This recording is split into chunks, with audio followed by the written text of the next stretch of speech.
দেশের সবচেয়ে বড় মাদকের চালান স্বরাষ্ট্রমন্ত্রীর এলাকার আশপাশ দিয়েই আসে, এমন মন্তব্য করেছেন ঢাকা-৩ আসনের সংসদ সদস্য ও বিএনপির স্থায়ী কমিটির সদস্য গয়েশ্বর চন্দ্র রায়। তিনি বলেন, আগে শুনতাম বদি, এখন তো বদি নেই, বদি তো ভয় পেয়ে গেছে।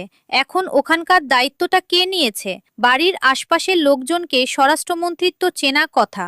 এতদিনে ওই দিক দিয়ে মাদক আসা বন্ধ হওয়া উচিত ছিল। আইন দিয়ে কোনো কিছু হয় না। আইন কার্যকর করতে সাহস লাগে, সৎ সাহস লাগে এবং সদিচ্ছা লাগে।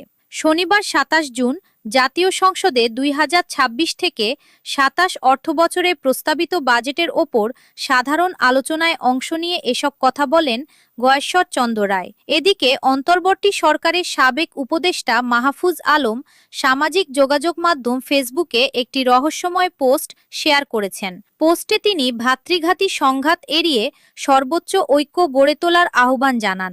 শনিবার ২৭ জুন দুপুরে নিজের ভেরিফাইড ফেসবুক অ্যাকাউন্টে দেওয়া ওই পোস্টে মাহফুজ আলম উল্লেখ করেন, তিনি নিজেই প্রথম বলির পাঠা হবেন। একই সঙ্গে সতর্ক করে বলেন, এরপর একে একে আরও অনেকে লক্ষ্যবস্তু হতে পারেন।